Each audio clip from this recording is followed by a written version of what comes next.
Eterno y buen Dios que mora en las alturas de los cielos, santo, santo, santo es su nombre, Señor.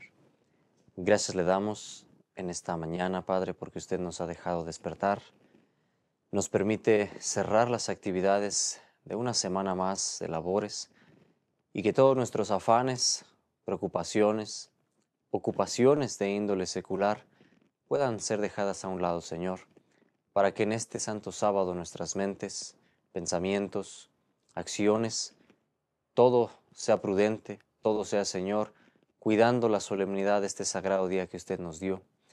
Y que todos nuestros pensamientos estén dirigidos solamente, Señor, a escuchar su voz, a meditar en su palabra y a reflexionar en aquellas cosas que usted ha tenido a bien dejarnos allí para nuestro beneficio, para el crecimiento de su iglesia, pero también para terminar esta gran labor que usted nos ha encomendado.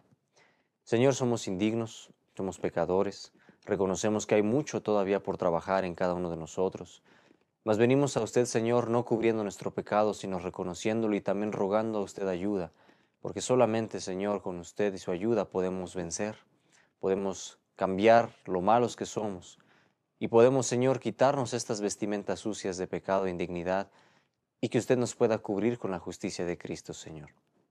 Le rogamos, por favor, en esta mañana su bendición, denos sabiduría, dirija, Señor, nuestras mentes, acompáñenos en todo lo que hemos de reflexionar. Particularmente, Señor, le ruego misericordiosamente usted pueda tocar mis labios con un carbón encendido, para que al hablar sean palabras suyas, Señor, que pueda usted organizar cada frase, cada idea en la cabeza, y que al hablar, Señor, sea su evangelio el que sea pronunciado, y no ideas, Señor, ni conclusiones humanas.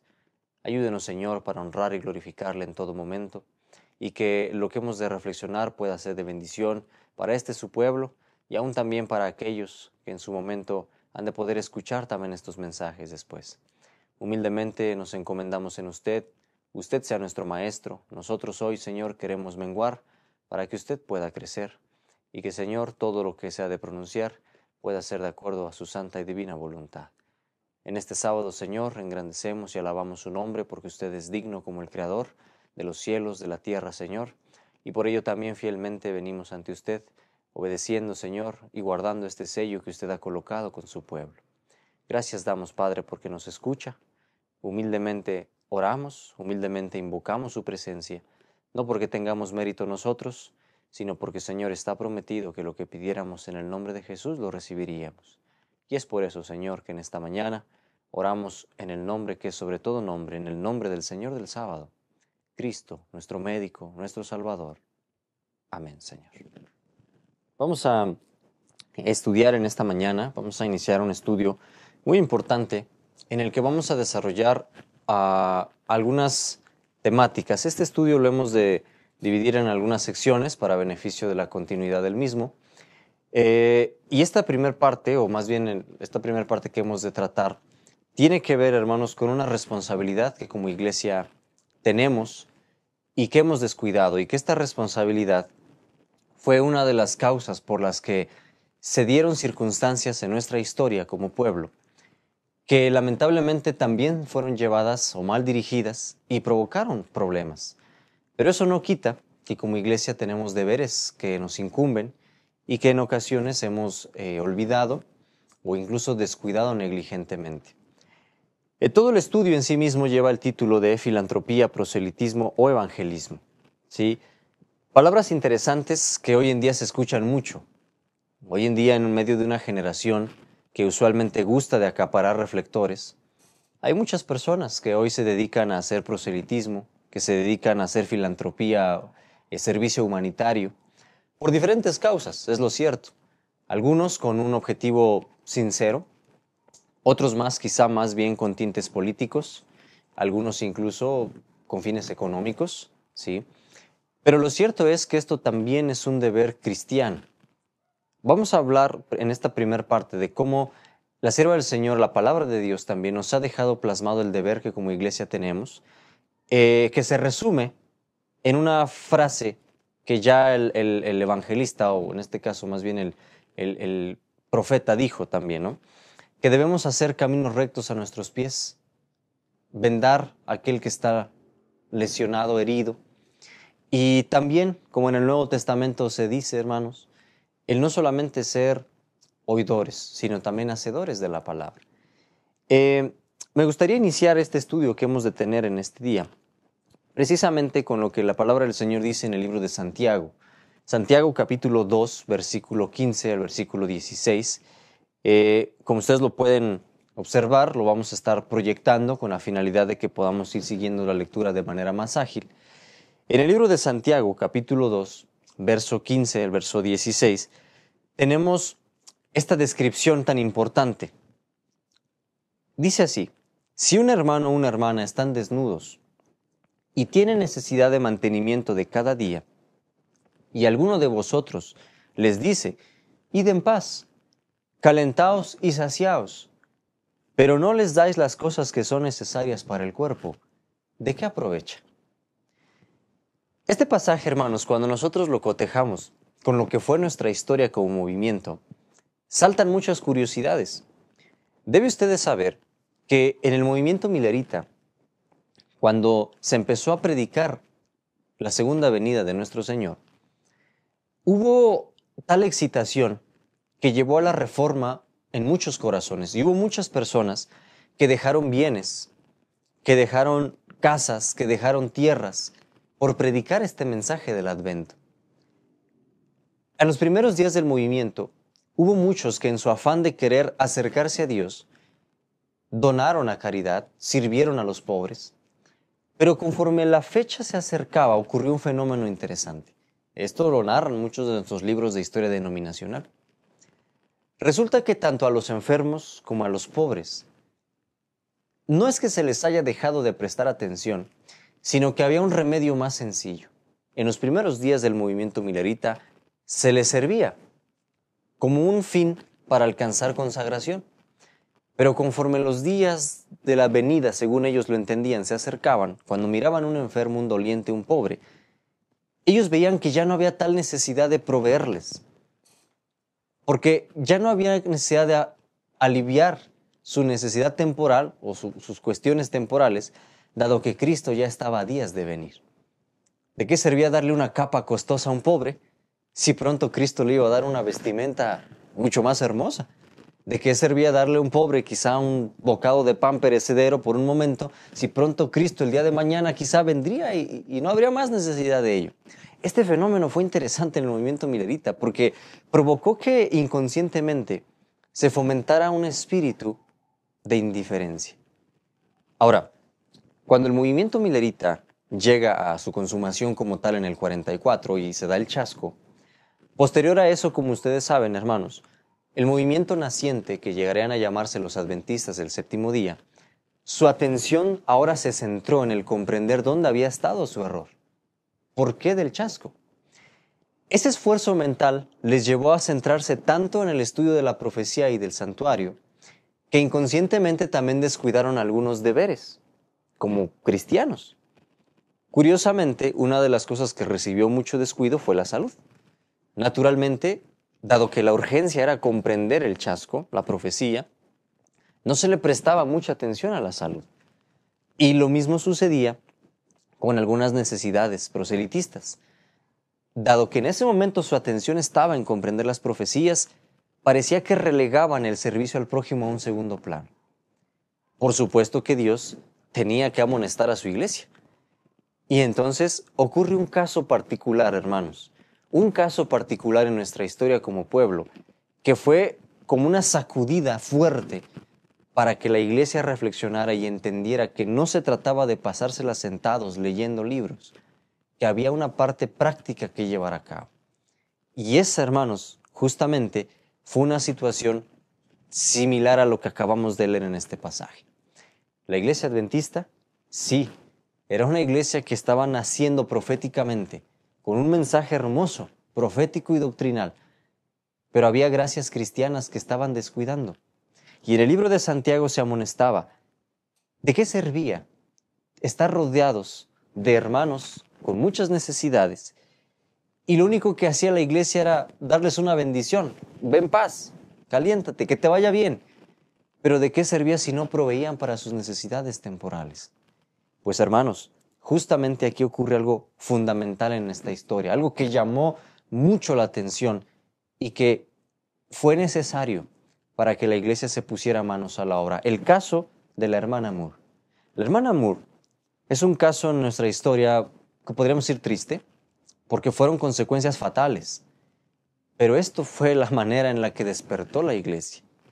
Miren un poco de lo que se escribe sobre este caso en el libro de Testimonios para la Iglesia, en el tomo 2, particularmente en la página 298, en el párrafo primero. La sierva del Señor escribe lo siguiente: la hermana Anna Moore falleció. Murió como mártir por causa del egoísmo de un pueblo que profesa procurar gloria, honra, inmortalidad y vida eterna. Fíjese, hermano, con palabras fuertes comienza la cita de la sierva del Señor. Separada de los creyentes durante el pasado invierno, que fue muy frío, esta abnegada misionera murió porque no hubo corazones suficientemente generosos como para recibirla. No acuso a nadie, no soy juez, pero cuando el juez de toda la tierra haga la investigación pertinente, alguien va a aparecer como culpable. Todos nos hemos empequeñecido y consumido en nuestro propio egoísmo. Quiera Dios rasgar este maldito manto con que nos cubrimos para darnos entrañas de misericordia, corazones de carne, ternura y compasión. Esta es mi oración, que brota de un alma oprimida y angustiada. Estoy segura de que se debe hacer una obra en favor de nosotros. De lo contrario, seremos hallados faltos en el día de Dios. ¿Qué problema había en la iglesia, hermanos? ¿Qué problema? Problema serio. Ostentábamos ser un pueblo profético. Ostentábamos tener una doctrina hermosa, y es cierto. Pero esta hermana, dice, murió como mártir. Porque un pueblo, hermanos, que ostentaba mucho conocimiento, lamentablemente no tenía en su corazón a Cristo todavía. Y eso se vio manifestado en el descuido que se hacía, no solo de ella. El caso de la hermana Moore es grave porque falleció, lamentablemente, nuestra hermanita. Pero había otras personas con casos similares, que aunque no llegaron a ser fatales, estaban sufriendo. Y esta fue la forma en la que la sierva del Señor llamaba a su iglesia para que entendiera, hermanos, que no solamente se trataba de la teoría, sino también se ocupaba la práctica de las gracias cristianas. Lamentablemente, ¿verdad? Como ustedes pueden ver allí, las condiciones climáticas provocaron que esta hermana falleciera. Y triste porque, aunque estaba rodeada de creyentes, nadie le hospedó, nadie tuvo la misericordia de abrir su casa a esta hermana y que ella pudiera pasar el invierno de manera menos agresiva.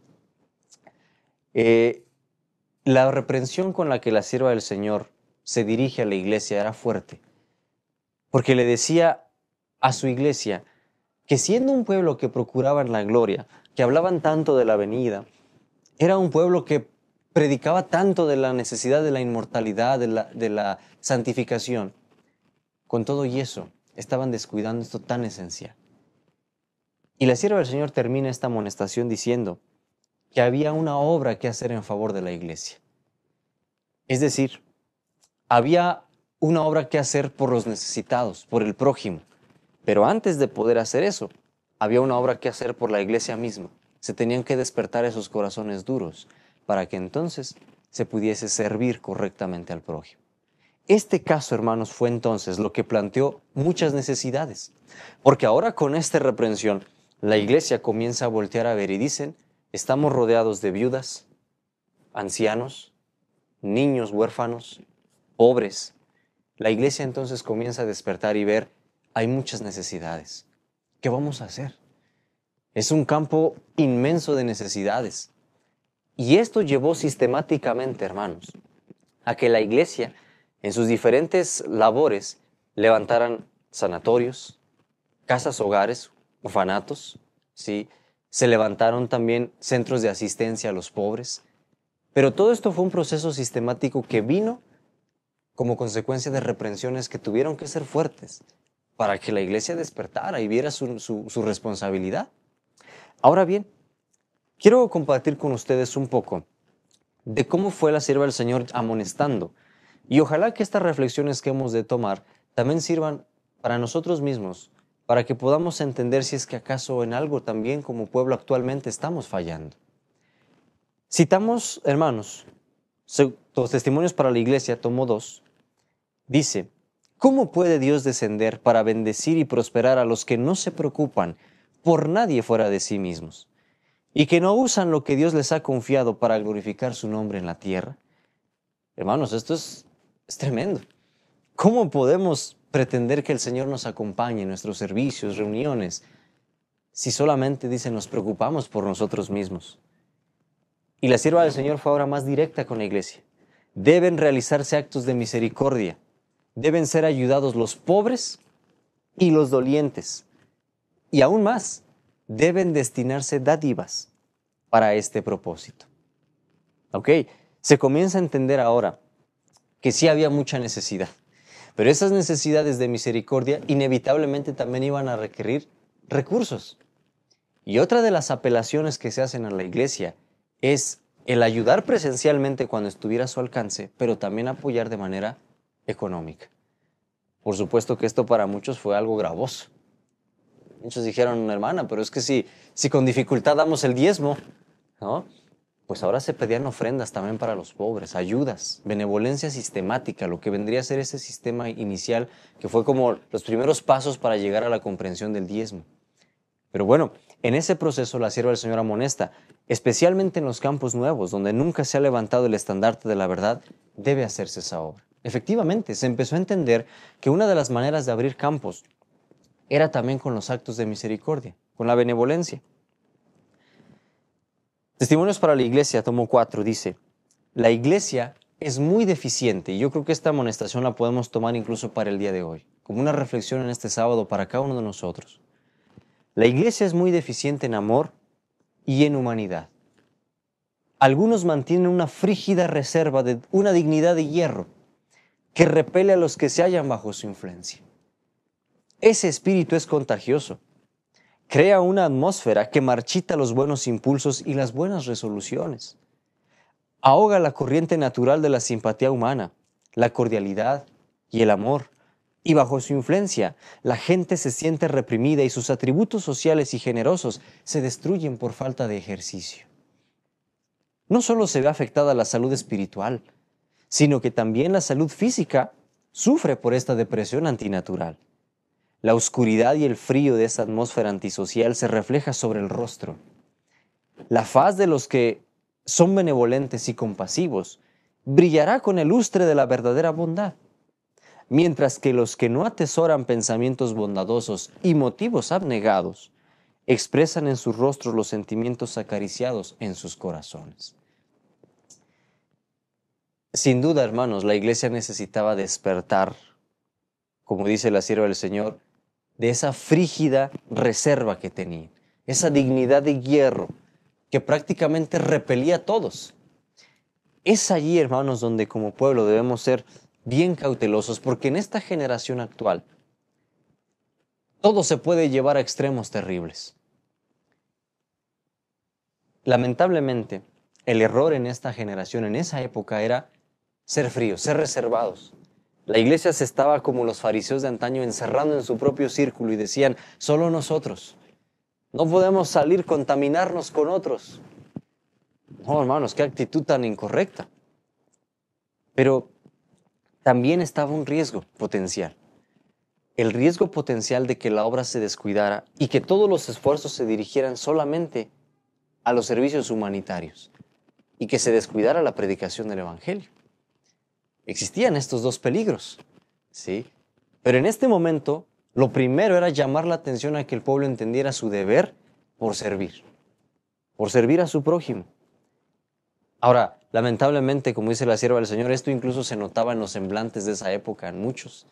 Rostros pesados, rostros que repelían a la gente en vez de atraerlos. Y por esa razón muchas personas incluso no se acercaban al movimiento adventista, porque lo veían como que un grupo reservado, exclusivista, serio. Viendo todas estas cosas, el Señor empieza a amonestar a su pueblo para que despertaran, para que se dieran cuenta que había muchas cosas que poder mejorar. Precisamente, hermanos, se cita estos pasajes muy conocidos por todos nosotros. Y ahora permanecen la fe, la esperanza y el amor.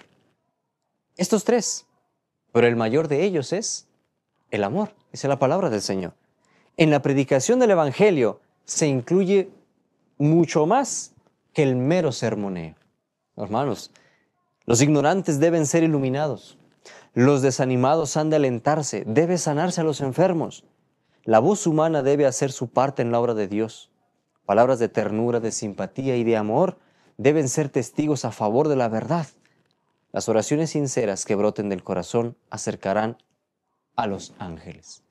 Con esto en mente, con esta necesidad, muchos corazones comenzaron a reflexionar y a despertar. Tenemos que quitarnos este exclusivismo que tenemos. Tenemos que salir de estas 4 paredes en las que estamos encerrados y servir a los que están sufriendo. Entonces es que se empiezan a dar los primeros pasos en el afán de querer apoyar a los pobres, a las viudas, a los huérfanos, porque como en todas las épocas, en los Estados Unidos, 1800, 1900, había muchísimos pobres, había viudas, había huérfanos, y se estaba entrando a épocas duras. Recuerde que después vendría una etapa de guerra civil en los Estados Unidos, donde muchas madres quedarían viudas, perderían a sus esposos, muchos quedarían pobres, muchos huérfanos. Esas etapas bélicas provocaron que aumentara la necesidad de servicio al prójimo. Y la iglesia no podía encerrarse en sus templos solamente y decir, pues que te vaya bien, ve en paz. No, decía, si tu hermano tiene necesidad, tienes que darle capa, tienes que ayudarle. Es así, hermanos, como entonces se comienza a comprender con mejor claridad el equilibrio entre la predicación, la doctrina que profesamos, pero también el servicio al prójimo. El manifestar en acciones lo que predicamos. Por eso la sierva del Señor decía, esto es mucho más que el mero sermoneo. Se trata de llevarlo a la práctica. Hermanos, posiblemente en la misma condición en la que estaba la iglesia en esa época, hoy muchos nos podemos encontrar, pensando que es suficiente con asistir, con reunirnos en nuestros grupos, iglesias, suficiente con cantar, suficiente con leer, ver alguna predicación en el internet. Pero hermanos, hay más, hay mucha necesidad que hacer. Todavía hay muchos dolientes, muchos enfermos, muchas viudas, huérfanos que necesitan del Evangelio. Y así como en su momento el Señor quiso despertar a ese pueblo en esa época, hoy también el Señor nos quiere despertar a nosotros. Esto plantea la necesidad de institutos, de sanatorios. Esto plantea muchas necesidades. Pero hermanos, el Señor está con su pueblo para guiarlo y para que esta obra se pueda hacer correctamente. En la palabra de Dios hay una descripción, justamente, de lo que el don profético llama el espíritu de la ley. Vamos a comprender un poquito de esto porque son pasajes que inevitablemente, hermanos, en este contexto entran. Y son pasajes que la sierva del Señor en muchas reuniones de la Conferencia General y en muchos sermones que ella dio, constantemente ponía en la mente de las iglesias para que reflexionaran.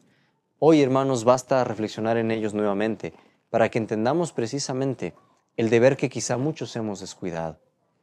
Son textos muy conocidos, textos que encontramos en el libro de Lucas. En la palabra de nuestro Señor, podemos abrirla en el libro de Lucas, capítulo 10, y esta narración es la narración conocida por todos como la historia del buen samaritano, ¿sí? Una historia que entraña muchas verdades, pero que a veces es leída de manera automática, sin reflexionar en todo lo que esta cita puede implicar. Lucas capítulo 10, versículo 30 en adelante, ¿sí? Ustedes lo pueden seguir ahí en la proyección también, pero ojalá lo puedan buscar también en sus Biblias, de esa manera lo podemos hacer juntos en nuestra lectura. Dice la palabra del Señor en el verso 30. Respondiendo Jesús dijo, un hombre descendía de Jerusalén a Jericó y cayó en manos de ladrones, los cuales le despojaron e hiriéndole se fueron, dejándole medio muerto. Aconteció que descendió un sacerdote por aquel camino, y viéndole se pasó de un lado. Asimismo un levita, llegando cerca de aquel lugar y viéndole, se pasó de un lado. Pero un samaritano que transitaba, viniendo cerca de él y viéndole, fue movido a misericordia. Y llegándose, vendó sus heridas, Les echó aceite y vino, y poniéndole sobre su cabalgadura, llevóle al mesón y cuidó de él.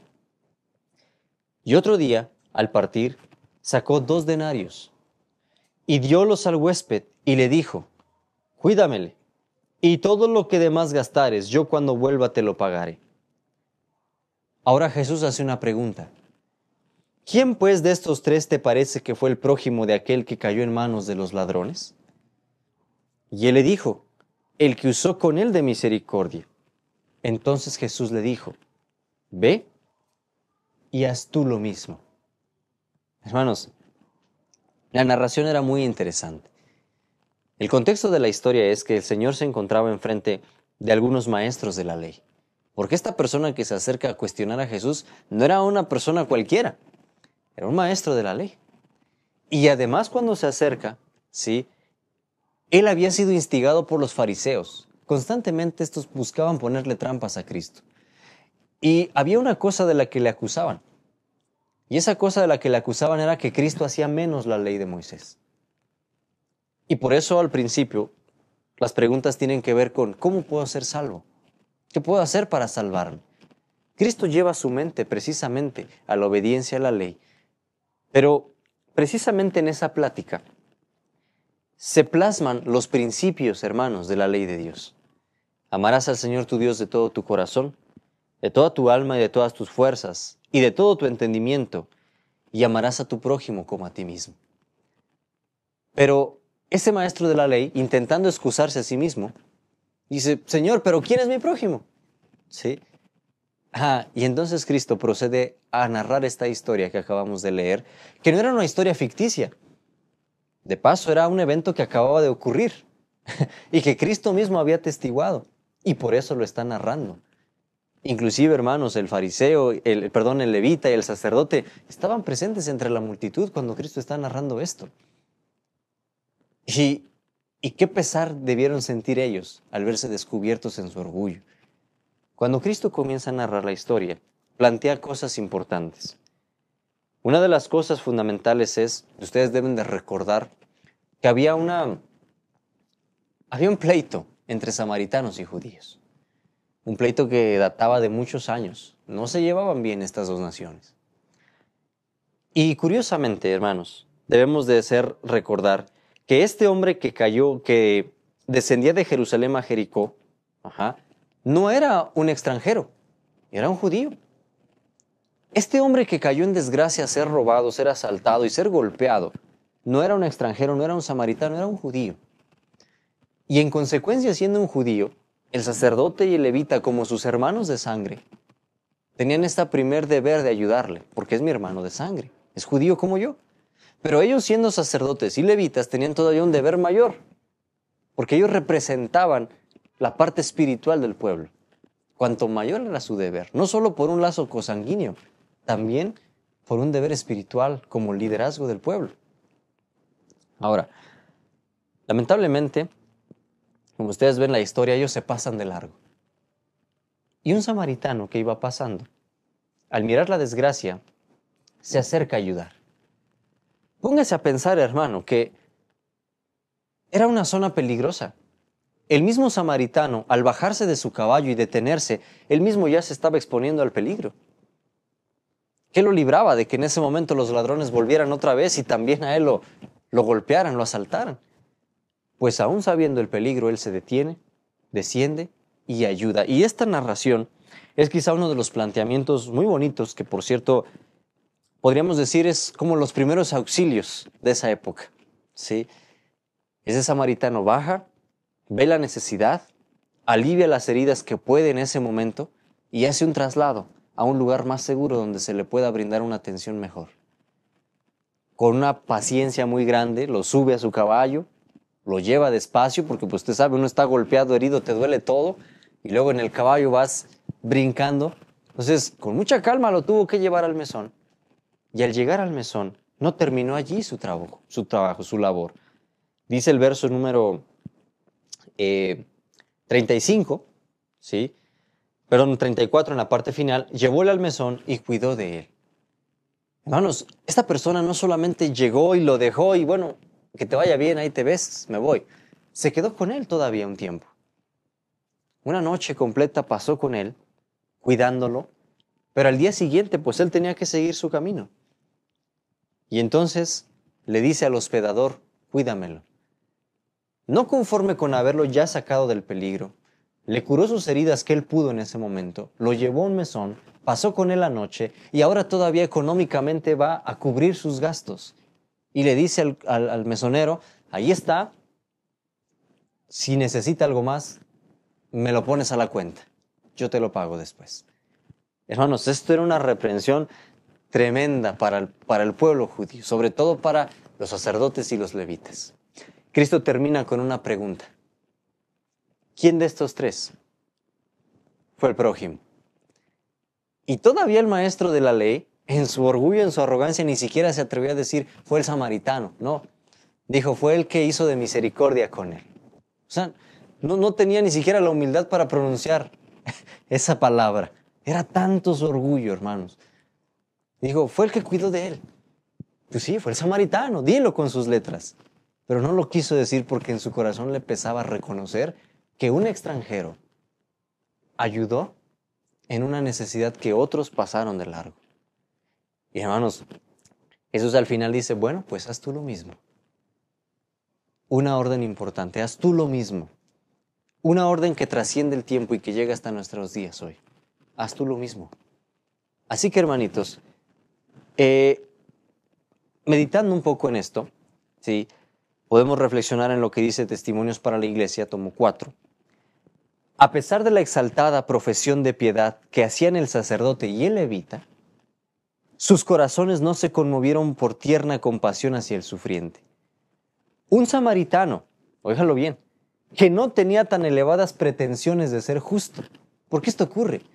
Nosotros muchas ocasiones, hermanos, tenemos altas pretensiones, somos justos, pero todo queda en esa pretensión, porque la justicia no se manifiesta en obras, en acciones. Y ese samaritano no pretendía ser justo, él no se las daba de ser, yo soy el sacerdote, yo soy un levita, no. Él pasó por allí y cuando vio la necesidad del extraño, dice, no se limitó a contemplarlo con ociosa curiosidad, sino que vio en él a un ser humano en desgracia y fue movido a compasión. Hermanos, dice también, aquí Jesús deseaba enseñar a sus discípulos las obligaciones morales que tenemos en el trato con nuestros semejantes. Cualquiera que descuida la aplicación de los principios ilustrados por esta lección no es un guardador de los mandamientos. Esto es cosa seria. Porque ahora se nos dice, hermanos, que aun cuando nosotros profesemos enseñar una ley, si no estamos viviendo en armonía con los principios de esa ley, prácticamente es como si la estuviéramos violando. Más bien como el levita quebranta la ley de Dios, la cual pretende reverenciar. Cuando nosotros viendo la necesidad del prójimo pasamos de largo, aun cuando nosotros profesemos predicar una ley, en realidad la estamos traspasando, la estamos violando por esa indiferencia absurda. Hay algunos que, como el samaritano, no pretenden poseer una piedad exaltada y, sin embargo, tienen un alto sentido de sus obligaciones para con sus prójimos y tienen mucha más caridad y bondad que algunos que profesan gran amor hacia Dios, pero que fallan en realizar buenas obras hacia sus criaturas. Esto era lo que pasaba, hermano. Repito, en el tiempo de los adventistas de 1840, se colocaron una barrera tremenda. Decían, nosotros somos los escogidos. Y casi que no querían contaminarse con nadie más, dejando a las criaturas de Dios desamparadas, con indiferencia, así como el sacerdote y el levita. Que esto no pase, hermanos, con el pueblo de Dios actual. Porque esta es la reprensión. Hay muchas personas allá afuera, hermanos, que sin pretender ser religiosos, sirven, como dijimos al principio. No vamos a tapar el sol con un dedo. Hay gente que lo hace para que tengan views, para que los vean, para que les den dinero, para que les donen. Hay otros que lo hacen con tintes políticos, para ganarse a la gente. Pero sí hay personas que lo hacen desinteresadamente. Sí hay personas que sin ser religiosos donan, apoyan, sirven. Hermanos, no debería verse eso con más razón entre aquellos que profesan el nombre de Dios? Pues tristemente esto no estaba sucediendo. Y hoy actualmente quizá tampoco esté sucediendo. Que nosotros, hermanos, que más debiéramos profesar esa caridad y esa bondad, quizá no lo estamos haciendo como debiéramos. Nos hemos encerrado más bien en el formalismo, en el hablar, pero no en el hacer. Esto, hermanos, caló hondamente en la iglesia. Pero Dios quería que despertara a su pueblo, que vieran esa necesidad. Miren, en la parábola, Cristo exalta al samaritano por encima del sacerdote y del levita. Por eso, hermanos, recuerden ustedes que en algún momento Cristo dijo que al reino de los cielos van por delante, Él decía, las prostitutas, los ladrones. Porque hay mucha gente que uno puede juzgar como malos, terribles, pecadores, impíos. Pero cuando ellos de un corazón que no profesa santidad hacen obras desinteresadas, son superiores incluso a los que profesando gran piedad no lo hacemos. ¡Qué reprensión tan severa! Cristo en ese momento estaba exaltando a un samaritano, un extranjero, que además los judíos odiaban, por sobre el sacerdote y el levita, los cuales, dice, evidenciaban gran preocupación por cumplir la letra de los 10 mandamientos. El samaritano obedeció el espíritu de esos mandamientos, mientras que los otros se contentaron con profesar una exaltada fe en ellos. Hermanos, ¿qué estamos nosotros hoy guardando? ¿La letra? Porque si solamente estamos guardando la letra, cuidando las ceremonias, cuidando la apariencia, estamos fallando. Pero si estamos como el samaritano, guardando el espíritu de la ley, la esencia de esa ley, ama al Señor con todo tu corazón y a tu prójimo como a ti mismo, hermano. Entonces, estamos guardando esa ley. Se hace una pregunta, ¿pero qué es la fe sin obras? Cuando los proponentes de la ley de Dios plantan sus pies firmemente sobre sus principios, mostrando que no solo son leales de nombre, sino leales de corazón, cumpliendo en sus vidas diarias el espíritu de los mandamientos de Dios y ejerciendo verdadera benevolencia para con el hombre, entonces ellos tendrán el poder moral que podrá mover al mundo, hermanos. ¿Por qué quizá no estamos avanzando? ¿Por qué, hermanos, de repente nos ha tocado que en muchos lugares nos dicen, hermanos, que como que siento que la iglesia está fría, como que estamos cayendo en tibieza? Claro, hermanos, ¿cómo no va a pasar eso si estamos solamente encerrados en nosotros mismos, viéndonos a nosotros mismos, nuestros problemas, nuestras diferencias, nuestros conflictos? Pero cuando nosotros comenzamos a servir al espíritu de los 10 mandamientos, y aquí se introduce una palabra, benevolencia. Cuando empezamos a participar de estos actos de benevolencia, entonces vamos a tener poder moral. Y con ese poder moral se puede avanzar la obra. De otra forma, hermanos, por eso caemos en tibieza en las iglesias. Es imposible que los que profesan obediencia a la ley de Dios representen correctamente los principios de ese sagrado decálogo si desprecian sus santos mandatos de amar a su prójimo como a sí mismo. ¿Cuánta ostentación hacemos? Yo guardo el sábado. Sí, pero ¿de qué te vale hacer esa ostentación de la letra? Si en toda la semana, hermano, tu dedo es acusador, condenas con tu palabra, hieres, lastimas, matas.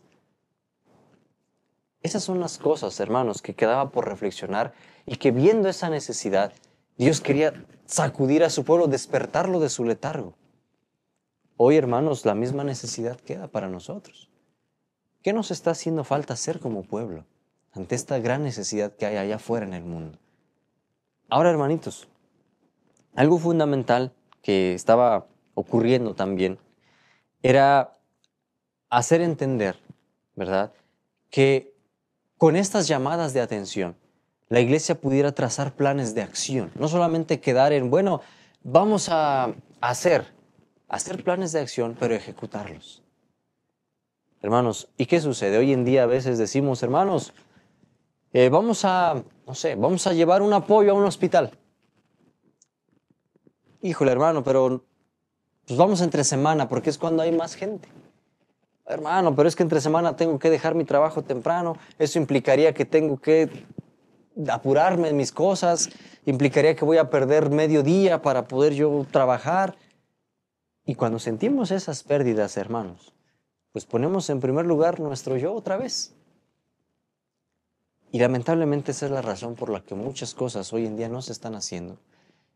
Hay muchas iglesias que dicen, hermano, tenemos fondo, tenemos recurso allí, pero está guardado. Hermanos, ¿de qué sirve que el recurso esté guardado mientras allá afuera hay gente pasando frío, gente con hambre en hospitales desesperados, gente que necesita saber de la reforma pro salud y que necesitan un tratamiento, una ayuda? ¿Y de qué sirve que el dinero esté parado?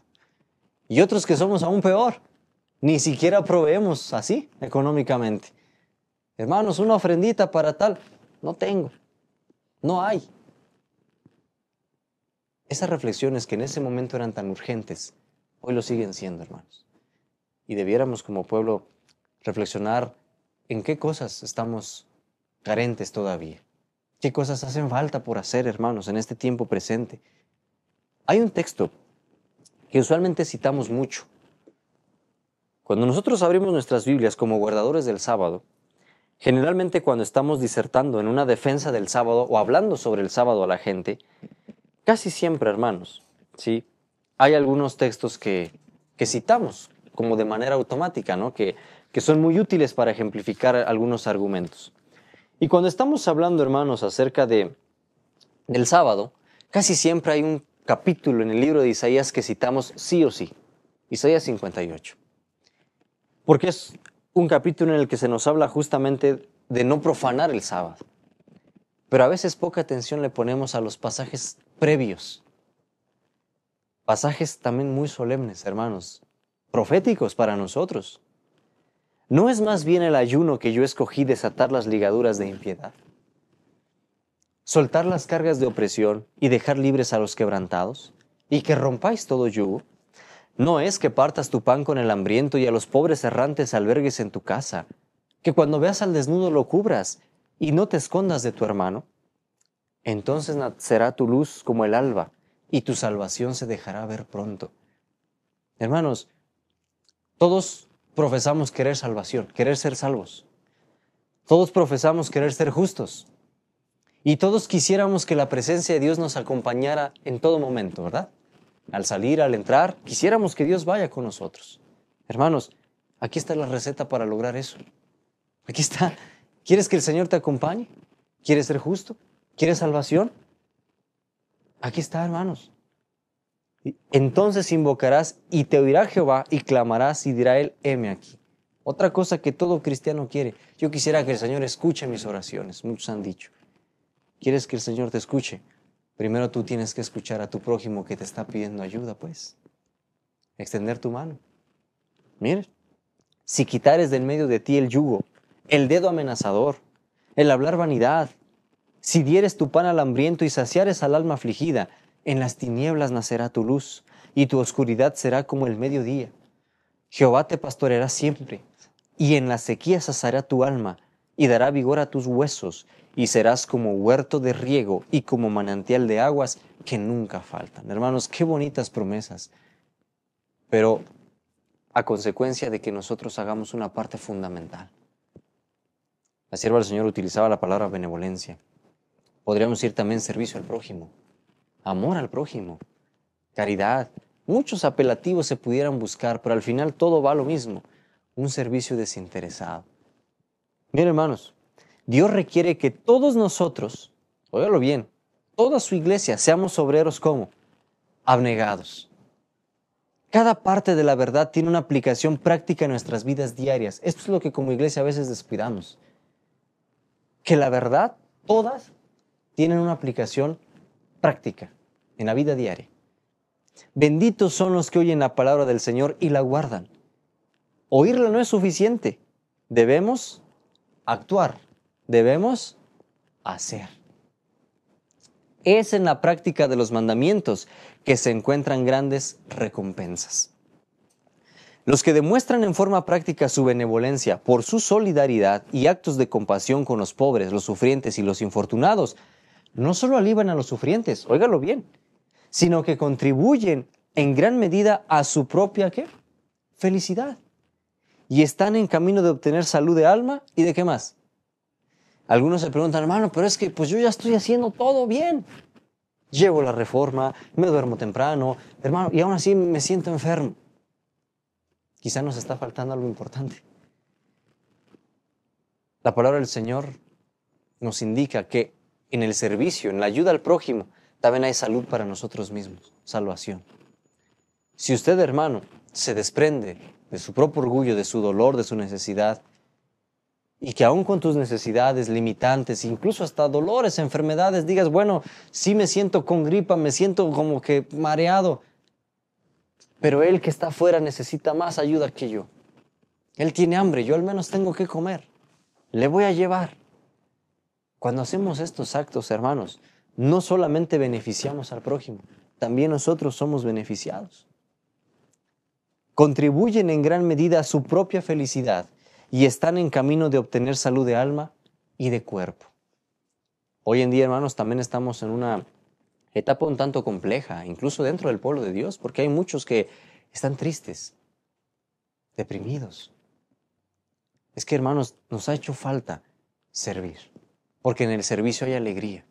El ver cómo una persona te agradece, incluso hasta a veces sus lágrimas se le escurren por su carita sucia, diciéndote gracias. Tenía 3 días que no comía, tenía frío. Y esa felicidad, hermanos, es hermoso, porque uno entonces te sientes partícipe con Cristo de las obras que Él mismo vino a hacer. Isaías ha descrito con plena claridad la obra que Dios aceptará y que al hacerla, su pueblo recibirá ¿qué? Bendición. Es una obra, hermanos, que no solo es para beneficiar a los de afuera, que al mismo tiempo, en consecuencia, nosotros somos beneficiados. La relación que existe entre la mente y el cuerpo es muy estrecha. Cuando uno es afectado, el otro responde. La condición de la mente tiene mucho que ver con la salud del sistema físico. Si la mente está libre y ¿cómo, hermanos? Feliz. Bajo la conciencia de haber hecho bien y de un sentido de satisfacción en causar felicidad a otros, creará una alegría que reaccionará sobre todo el sistema, causando una circulación más libre de la sangre y vigorizando todo el cuerpo. Fíjese qué bonito. La bendición de Dios es un agente de salud y los que benefician a otros en abundancia obtendrán esa maravillosa bendición en sus propios corazones y en sus propias vidas. Hermanos, más bienaventurado es dar que recibir. ¿Sí? El Señor ha prometido eso, que si su pueblo se desprende, Él mismo va a suplir sus propias necesidades y les va a dar salud y les va a dar lo que ellos requieren también.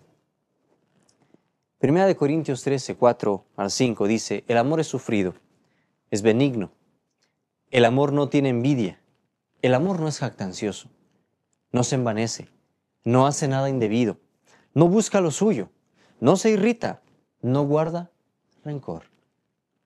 Hermanos, Jesús también dijo que lo que hace tu mano derecha no lo sepa tu mano izquierda. Tampoco se trata, hermanos, de que cada que nos veamos, hermano Pedro, ¿qué cree? Apenas fui a repartir 500 despensas y el otro día regalé 50 tortas. Hermanos, tampoco se trata de que vayamos por allí presumiendo lo que ya hicimos.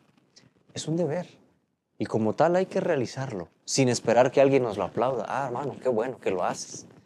Hermanos, eso es nuestro deber. ¿Sí? Ahora, justamente este pasaje nos habla de que este amor verdadero, que nace del conocimiento de Cristo y se refleja en bendición al prójimo, es benigno, no tiene envidia, no es jactancioso ni se envanece. Cuando la compasión humana se mezcla con el amor y la benevolencia, óigalo bien, y el Espíritu de Jesús la santifica, es un elemento que puede producir mucho bien. Imagínense esos dos poderes combinados. La compasión humana, con amor y benevolencia, pero santificada por el poder de Cristo. ¿Cuánto no se podría hacer, hermanos? ¿Cuánto bien no se podría lograr? Los que cultivan la benevolencia no solo están haciendo una buena obra para otros y bendiciendo a los que reciben su buena acción, sino que también se están beneficiando a sí mismos al abrir sus corazones a la benigna influencia de la verdadera benevolencia. Cada rayo de luz que brilla sobre otros será reflejado sobre nuestros propios corazones. Cada palabra bondadosa y llena de compasión que se dirija a los dolientes, cada acción que tienda a producir alivio a los oprimidos y cada don que supla las necesidades de nuestros prójimos, dado y realizado para la gloria de Dios, resultará en bendiciones para el dador. Los que trabajan de esta manera, escúchenlo bien, están obedeciendo una ley del cielo y recibirán la aprobación de Dios. Ahora, hermanos, entonces, La sierva del Señor ya estaba planteando esta necesidad para la iglesia de ese tiempo. Después del caso de la hermana Moore, la iglesia tuvo que despertar. Después de llegar a consecuencias tan trágicas como la muerte de una persona, la iglesia tuvo que despertar, reconocer que estaban equivocando, que el camino no era el adecuado, había que corregir cosas. Y entonces ahora se comienza a introducir esta necesidad, benevolencia. Fue precisamente cuando surgen no solamente los planes, decir, bueno, ¿qué puedo hacer? Quizá yo puedo con mi familia salir y darle una cobija a un pobre. Pero entonces se planteó y dijo, pero ¿y qué tal si mejor como movimiento levantamos un lugar para la atención a los pobres? Haríamos más. Yo puedo salir y regalarle una consulta, un consejo de salud a un enfermo. Pero ¿qué tal si como iglesia nos organizamos todos y levantamos un sanatorio y el beneficio es mayor? Bueno, no solamente había responsabilidades individuales, o sea, la iglesia estaba entendiendo que como individuos cada uno tenemos nuestro propio deber, pero que también como pueblo se tenían que tomar decisiones para apoyar más esta parte, este canal de la obra. Pero surge una pregunta ahora, hermanos, en la que debemos ser muy cautelosos, porque esto se puede prestar también a salvación por obras, porque es lo que hacen muchos hoy en día. Hoy en día, hermanos, justamente es uno de los problemas, y esto lo vamos a estudiar en la segunda parte del desarrollo de esta temática. Hoy hay quienes se han excusado detrás de la benevolencia para decir, yo soy justo. Mírame, yo tengo hospitales, tengo orfanatos, ¿sí? Tristemente, incluso este argumento ha sido pronunciado por la misma iglesia adventista, ¿sí? Que cuando se les reprende, se les llama la atención y se les dice, hermano, están fallando en el mensaje. Sí, quizá hay errores, pero tenemos hospitales, tenemos orfanatos, tenemos colegios, tenemos albergues. Hermanos, tenemos que ser cautelosos también, porque hay muchas organizaciones religiosas que también tienen muchos de estos lugares, de estos sitios, ¿sí? Orfanatos con los católicos, por ejemplo, hermanos, tienen muchos orfanatos, albergues. Pero eso no es todo, debe de haber un equilibrio. Y justamente puede surgir esa pregunta, hermanos, ¿eso me va a salvar? ¿Hacer buenas obras, caridad, me va a salvar? Por supuesto que la respuesta sería, no, no lo vas a alcanzar así tu salvación. Es una consecuencia de una relación con Cristo profunda, pero no el objetivo para alcanzar la salvación. Hay dos pasajes que quiero compartirles y posteriormente reflexionar en algunos de los escritos de la pluma inspirada. Daniel, cuando se acerca al rey Nabucodonosor, recordarán ustedes, cuando el rey recibe ese sueño del árbol. El rey está afligido y Daniel es convocado para dar la explicación del sueño. Y Daniel explica que lamentablemente podría venir una consecuencia terrible si él no enmendaba el camino. Y Daniel le da un consejo. Y le dice, por tanto, rey, acepta mi consejo. Tus pecados redime con justicia. Y tus iniquidades haciendo misericordias para con los oprimidos. Pues tal vez será esto una prolongación de tu tranquilidad. No es, hermanos, que hacer cosas buenas puede tapar, de alguna forma vamos a usar esa expresión, puede tapar tus pecados como que no hubieran ocurrido. No. Pero es una forma en la que podemos aliviar por las cosas malas o decisiones malas que pudiéramos haber tomado en el pasado. A Nabucodonosor se le dijo, quizás si tú haces justicia, puedes redimir tus pecados. El daño que como rey ya hiciste posiblemente sea irreparable, pero de aquí en adelante puedes hacer justicia para enmendar un poco ese daño que ya hiciste, rey. Tus iniquidades quizá las puedas, dice, haciendo misericordias para con los oprimidos. No es que esa iniquidad, sus consecuencias van a desaparecer. Pues no, el resultado ahí está. Pero quizá haciendo misericordias nuevas, tú puedas, dice, alcanzar tranquilidad. Precisamente lo que leíamos, el servir al prójimo da una sensación de felicidad, de tranquilidad, de paz. Además, la palabra del Señor, el apóstol Pedro dijo, ante todo, tened entre vosotros ferviente amor, porque el amor cubrirá multitud de pecados. Obviamente, este verso solo se puede comprender bajo una previa arrepentimiento, bajo una previa conversión, Porque no podemos solamente creer, decir, bueno, ya pequé, no me arrepiento, nomás voy a regalar una despensa y ya, ya he perdonado. No, no funciona así. Este texto se comprende como consecuencia de que aquel pecador ya se arrepintió, ya confesó su pecado, está en un proceso de cambio y como consecuencia manifiesta amor. Y ese amor puede sanar muchas heridas que él pudo haber provocado por causa de sus malas acciones y errores del pasado. Pero ¿qué ocurre, hermanos? Descuidamos. Un espíritu bondadoso y un trato benigno y persuasivo pueden salvar a los perdidos y cubrir multitud de pecados. La revelación de Cristo en vuestro propio carácter tendrá un poder transformador sobre aquellos con quienes os asociéis. Dejad que Cristo se manifieste diariamente en vosotros y Él revelará en vosotros la energía creadora de su palabra. Una influencia amable, persuasiva y a la vez poderosa para restaurar en otras almas la perfección del Señor, nuestro Dios. El apóstol Pablo dijo, si tuviere profecía y entendiese todos los misterios y toda ciencia, y si tuviese toda la fe de tal manera que pudiera trasladar montes, pero no tengo amor, ¿qué dijo? Nada soy. Ahora bien, también aclaró, y si repartiese todos mis bienes para dar de comer a los pobres, y si entregase mi cuerpo para ser quemado, pero no tengo amor, ¿de nada qué? De nada me sirve. Porque ese es el otro extremo.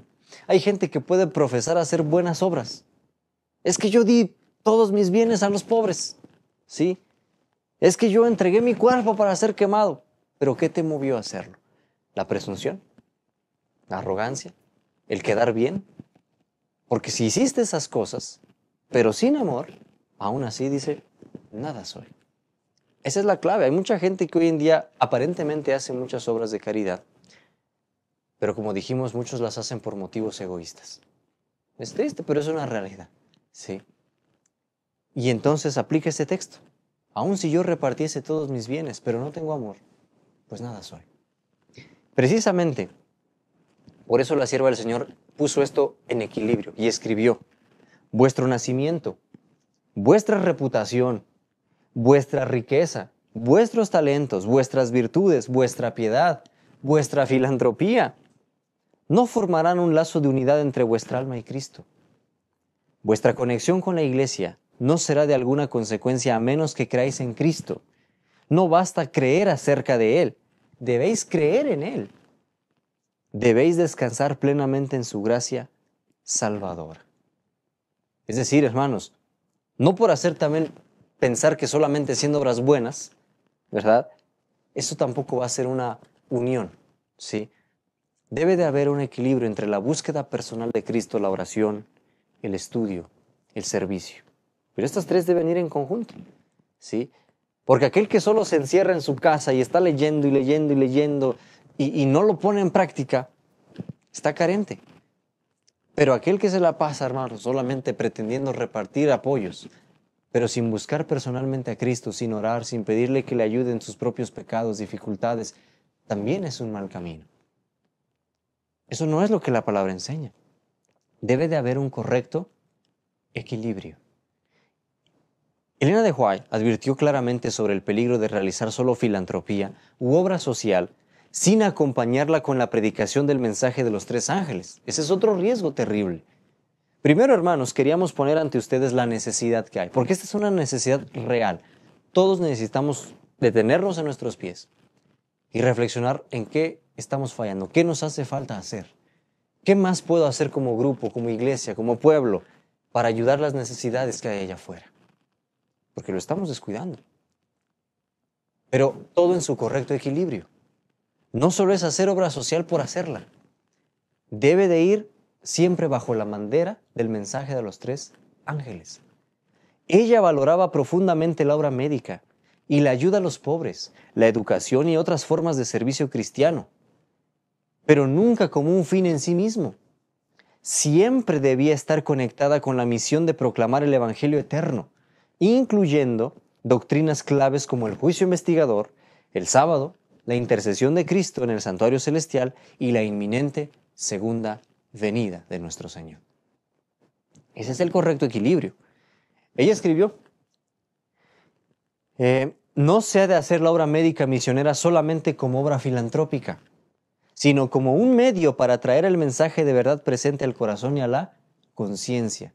No se trata solo de llegar, curar la herida, bueno, ya te curé, nos vemos porque tengo otro paciente que ver, la siguiente cama, y ya. No, hermanos, se trata de llegar, aliviar la herida, pero también es el medio para llevar el mensaje de verdad presente a ese corazón. Mira, esta herida va a sanar con una venda, con un cuidado, pero una herida más grande que todo corazón tiene, el pecado. Es allí donde podemos llevar a la gente a Cristo, a que le busquen, a que se arrepientan, a que confiesen, y poco a poco se puede ir sembrando la semilla del Evangelio. Ahora, hermanos, tenemos que entender también, la obra médico-misionera es el brazo derecho del mensaje, pero no debe convertirse en el cuerpo. Al usar el brazo derecho debemos hacerlo para abrir camino al cuerpo. Es el mensaje distintivo del Evangelio. Si solo hacemos obra social, el cuerpo queda sin función. Lo único que va a estar trabajando es el brazo, la obra social, la obra médica. Pero entonces, hermanos, la esencia del mensaje se pierde el objetivo principal. Predicar la venida de Cristo, predicar arrepentimiento, conversión. Satanás se complace en que los hombres se ocupen en obras filantrópicas. Fíjate, uno podría pensar, pero ¿cómo? Si el diablo lo que quiere es destruir, matar. Pero también el diablo se complace en que el hombre se dedique a esas obras, siempre que no enseñen la verdad que debe probar al mundo. ¿Por qué? Porque ocurre el otro extremo. Cuando las personas se acostumbran a recibir bendiciones sin compromiso, hay mucha gente que se acostumbra a que les dan, les ofrecen, les llevan, sin que les pidan ningún compromiso, ninguna búsqueda de Cristo ni nada.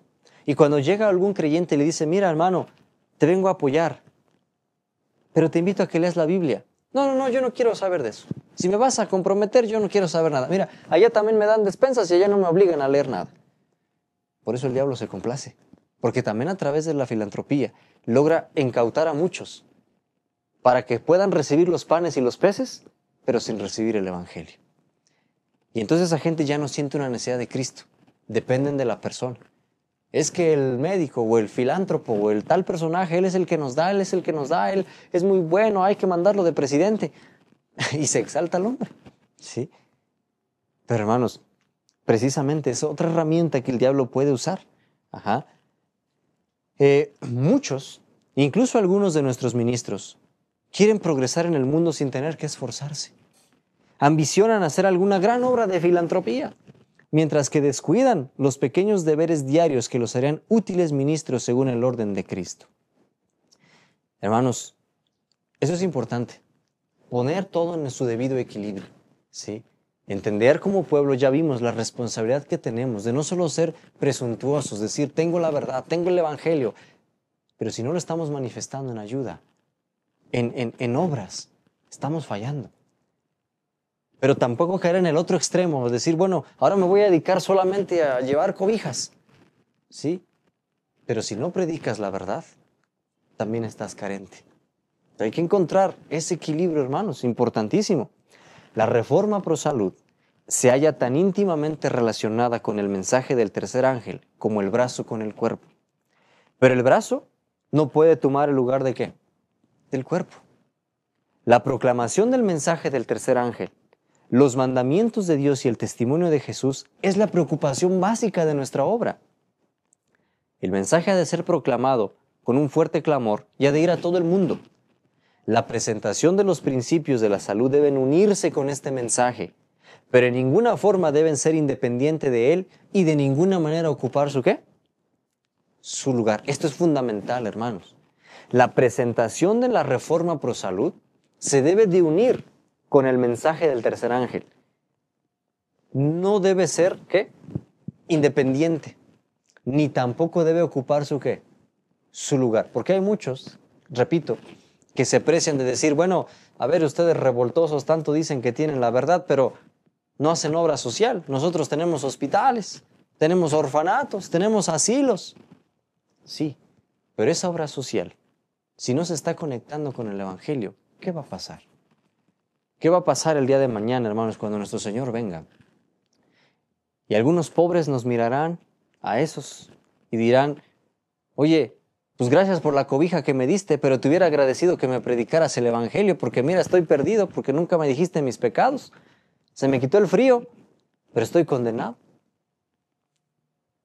Es precisamente por ello la importancia de ese equilibrio, el aliviar las necesidades temporales, pero proveer también, hermanos, alivio para la necesidad espiritual, para la preparación para la venida de nuestro Señor.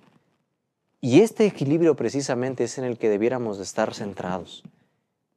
Que la proclamación del mensaje del tercer ángel, los mandamientos de Dios, el testimonio, esa es la preocupación fundamental de esta obra. Pero esa obra se va a complementar con la reforma pro salud. Tampoco podemos decir, hermano, yo solamente me dedico a la salud. Yo solo tengo mi instituto, mi sanatorio, aquí vienen, aquí se curan. Hermano, y les enseñas, les predicas. No, es que eso ya le toca a otros. Yo soy médico. No se puede tampoco, hermanos. Esa no es la labor que Dios nos ha llamado. Y tampoco, repito, podemos encerrarnos en decir, tengo la verdad. Pero como el levita y el sacerdote, cuando vemos la necesidad, pues me volteo. Oye, no es mi problema. Ahí están los médicos para que vengan, los médicos misioneros que vengan y que ayuden. No, hermanos, tampoco se puede. Precisamente en ello debemos reflexionar hoy como iglesia. ¿Y por qué, hermanos? Porque este planteamiento, este problema, es actual. Lo estamos teniendo hoy en día en nuestro pueblo. Tenemos que corregir nuestro camino si estamos errando. Pedir perdón al Señor por los descuidos que hemos hecho como iglesia, por la indiferencia que hemos manifestado.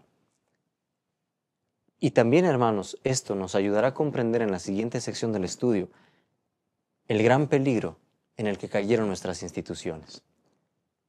La Reforma Pro Salud surgió precisamente como una respuesta a ese llamado de ayuda.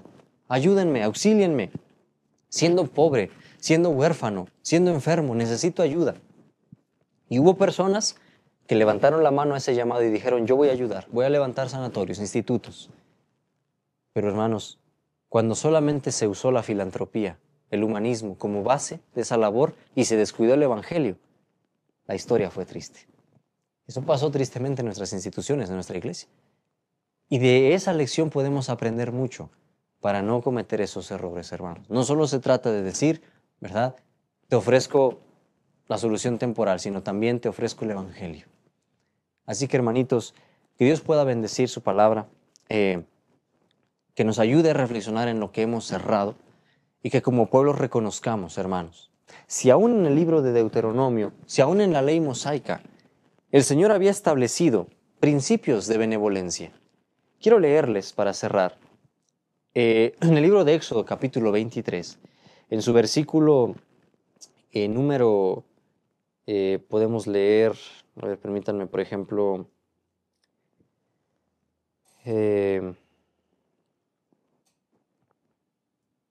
verso 4 y 5, Éxodo 23, 4 y 5 dice, si encontrares el buey de tu enemigo o su asno extraviado, vuelve y llévaselo. Si vieres el asno del que te aborrece caído bajo su carga, imagínate el pobre animalito cuando la carga es tanta que el animal cae, ¿sí? Y si no le ayudan, muere. El animal se puede morir. Pues la orden, la ley levítica era, ¿sí? ¿Le dejarás entonces desamparado? Es la pregunta que hace. ¿Lo vas a dejar al animal solo porque es el animal de tu enemigo? Es que ese es el burro de la persona que me cae mal. Que se muera.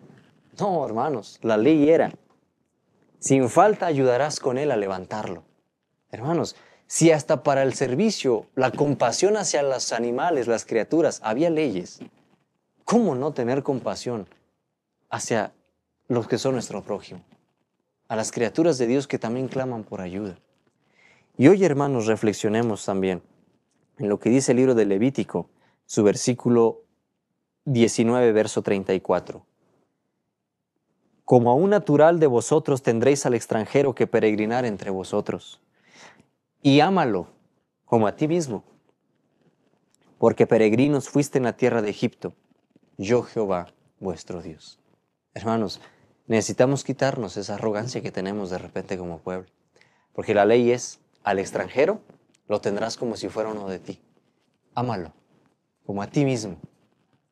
Hay muchos hermanos allá que podemos decir, bueno, no comparte mi fe, pero eso no quita que tiene necesidades que nosotros podemos aliviar.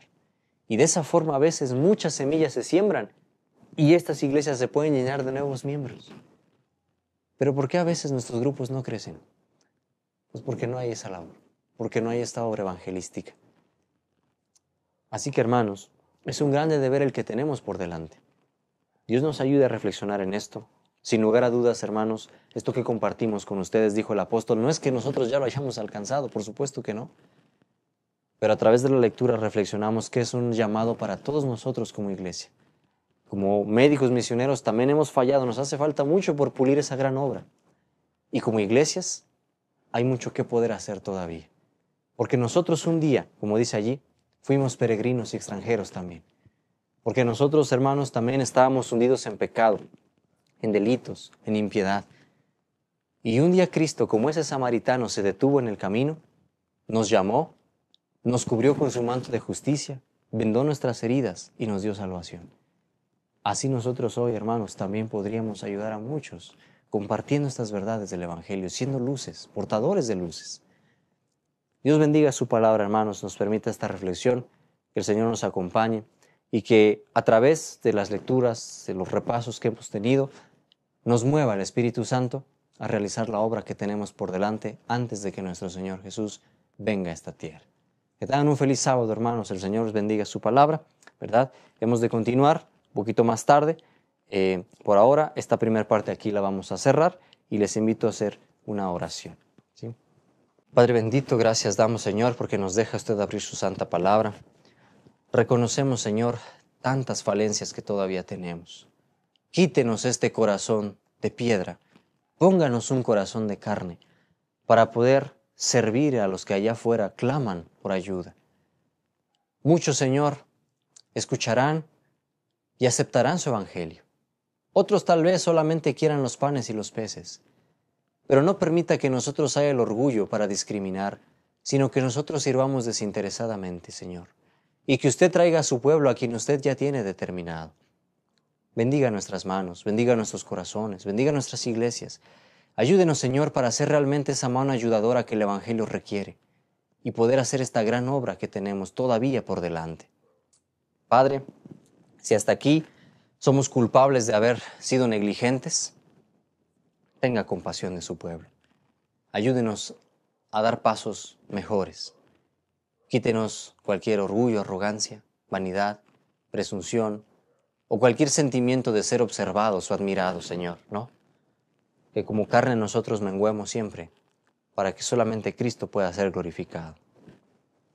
Y en esta hora, Señor, imploramos su bendición sobre nuestras mentes para lo que resta de este sábado, que usted nos siga bendiciendo y acompañando con el estudio y que nos despierte como pueblo para hacer los deberes que tenemos que hacer. Humildemente imploramos esta ayuda, Señor, su compasión, su misericordia, en el nombre de aquel que sirvió, de aquel que se despojó a sí mismo y que se humilló hasta lo sumo por servirnos. En el nombre de Cristo oramos, rogando, Señor, usted nos ayude a imitar su ejemplo en este sábado y en todas nuestras vidas hasta que el Señor venga. Amén, Señor.